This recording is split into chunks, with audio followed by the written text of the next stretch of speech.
मैं report card की तरफ आ रहा था तो रास्ते में मुझे मुल्क का फ़ोन आया, पाकिस्तान का। पाकिस्तान ने कहा कि मेरा ये शेर जो है ये आपने मैडम शेख के प्रोग्राम में पढ़ देना है। ये नया फॉर्मेट लाया भट्टी साहब। हाँ जी जी। मेरा मुल्क कह रहा है कि राहबर मेरा बना गुमराह करने के लिए, राहबर मेरा बना गुमराह करने के लिए, मुझको सीधे रास्ते से दर बदर उसने किया और मेरी सारी जिंदगी को बेसमर उसने किया, उम्र मेरी थी मगर इसको बसर उसने किया। मुल्क जो है ये बात एक्चुअली क्या किसको रहा है? रहबर भी तो बहुत सारे हैं ना, ये कुलियातें। मैडम शेख नेक्स्ट क्वेश्चन की तरफ जाते हैं और सवाल पे आते हैं।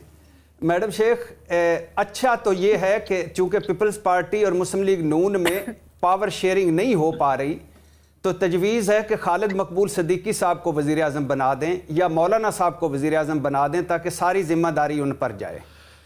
मैडम शेख अभी बात यहाँ हो रही थी कि एडिटोरियल्स ऐसे लिखे जाएंगे, तनकीद होगी, सारा कुछ होगा। तो अगर एडिटोरियल्स पर जाना है इन दोनों ने, अगर तनकीद पर जाना है, अगर बातों पर जाना है तो फिर तो मैडम शेख सुलह कर लें मेरे ख्याल से पाकिस्तान तहरीक इंसाफ के साथ। और मैडम शेख सवाल पे जाने से पहले मेरे दिल की आवाज़ यही है कि हुकूमत बने, हुकूमत चले, मुल्की मसाइल हल हों। ग्रैंड डायलॉग जो है बड़ा ज़रूरी है, मैंने कल भी कहा था। कौमी हुकूमत बन जाए तो बहुत आला है। कहाँ कहाँ अवामी मैंडेट है, कहाँ कहाँ चट्ठा मैंडेट है, ये मुतलका फोरम्स पर छोड़ दें। मईशत पर तवज्जो दें, कौमी मसाइल पर फोकस करें और सियासी इस्तेकाम लाएं। अब मैडम शेख आपने कहा कि डेड लॉक है, कौन बनेगा करोड़पति, कौन बनेगा हुक्मरान, पावर शेयरिंग में डेड लॉक है। पीपल्स पार्टी कह रही है कि सदर भी दे दो, चेयरमैन सेनेट भी दे दो, चारों गवर्नर्स भी दे दो, ओहदे दे दो, मगर जिम्मेदारी ना दो। मुस्लिम लीग नून बहुत मोहतात है। क्यों मोहतात है? PDM 1 तजर्बा उनके सामने है, सफाया हो गया उनका आलमोस्ट पंजाब में एक तरह से, और उसमें PDM 1 जो तजर्बा था वो भी बड़ा अहम था।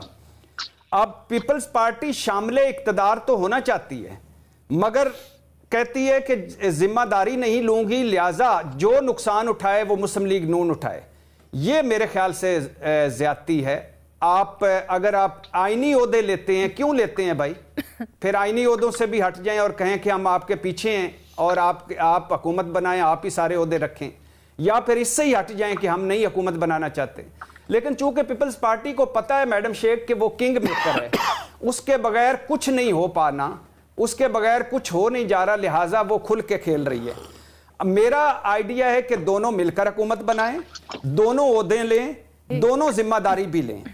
क्यों आईनी ओहदे, क्यों जिम्मेदारी नहीं? मैडम शेख और ये अभी ज़हनों में रहे कि मैंने जैसे कहा है ना, हुकूमत बननी है, हुकूमत चलनी है, हुकूमत ने मसाइल हल करने हैं। ऐसा मुझे होता दिखाई नहीं दे रहा, अल्लाह करे मैं गलत हूं, क्योंकि अभी से ये लग रहा है कि ये कमज़ोर हुकूमत होगी, मजबूर हुकूमत होगी, बैसाखियों वाली हुकूमत होगी, ब्लैकमेल होने वाली हुकूमत होगी, और कोई बड़ा फैसला, कोई बड़ा मुश्किल फैसला करने से पहले ये फिर एक दूसरे के साथ इसी तरह ही डेडलॉक होंगे और हम रोज़ इन पे बातें करेंगे। ये रोज रोज का झगड़ा होगा, रोज रोज की ब्लेम गेम होगी, रोज रोज रोला पड़ेगा। तो फिर सर ज्यादा बेहतर ये नहीं कि पीटीआई से फिर हम सवाल कर लेना, पीटीआई बनाए, बिल्कुल हम फिर पीटीआई से सवाल करते हैं ना कि वो मजबूत मैंडेट वाली हुकूमत बना ले। बिल्कुल मैडम शेख, अगर तो ये आप ये फैसला दे रही हैं तो अगर आपकी ये ख्वाहिश है या फैसला, इसमें मुझे नहीं पता, लेकिन अगर ये दोनों हैं तो मैं आपके पीछे हूँ, मैं भी आपके साथ हूँ। लेकिन वो इस वक्त नहीं बना पाएगी हुकूमत, क्योंकि उसके भी अपने मसाइल हैं, अपने मसाइब हैं। उसके एक 84 सीटें वो जो रोला पड़ी हुई है वो, और बाकी इसके अलावा 9 मई जो हो चुका है वो, ज़ीरो टॉलरेंस है उसके हवाले से वो। मैडम शेख ये जो नहीं सर, कौमी हुकूमत में भी पार्ट नहीं ले सकती वो ज़ीरो टॉलरेंस के चलते। नहीं तो फिर जिस तरह बाकी दोनों भी, क्योंकि सिंगल तो किसी के पास मेजॉरिटी नहीं है ना, बाकी दोनों भी जैसे तैसे करके एक दूसरे से बात कर ही रही है ना, तो पीटीआई भी बात कर सकती है, उसमें क्या कबाहत है? लेकिन यहाँ एक मसला है मैडम शेख, मिसाल के तौर पे मसला ये है कि मुल्की मफाद या कौमी मफाद तो कोई सोच नहीं रहा, सब अपने अपने मफाद का सोच रहे हैं, सब अपनी अपनी सियासत का सोच रहे हैं, अपनी सियासी साख का सोच रहे हैं। और जैसे मुस्लिम लीग नून और पीपल्स पार्टी को पता है कि इस बार नाकामी सफाया है मरकज़ में, इसी तरह पाकिस्तान तहरीक इंसाफ के अपने मसाइल हैं। मिसाल के तौर पे क्या मसाइल हैं? दो मसले हैं, आप ये हल कर दें। उनका कहना है कि हमारी जो चुराया गया मैंडेट है वो हमें वापस दें, नंबर 1। नंबर 2, जो बानी चेयरमैन है मतलब इमरान खान, उनके खिलाफ मुकदमे ख़त्म करें। तो ये तो कभी हो ही नहीं सकता। ये जो अवामी मैंडेट है, चट्ठा मैंडेट है, ये तो चलो मुतलका फोरम्स हल कर लेंगे, लेकिन बाकी जो उनको सजाएं हो चुकी हैं, गलत हुई हैं, सही हुई हैं, वो तो अदालतों में जाना है। तो लिहाजा वो इन दो मसाइल उनके हल नहीं होने, उन्होंने कौमी हुकूमत में शामिल नहीं होना, उन्होंने अपोजिशन में बैठना है। हुकूमत इन दोनों ने करनी है। और आखिरी बात मैडम शेख की अभी बात हो रही थी कि बातें होंगी।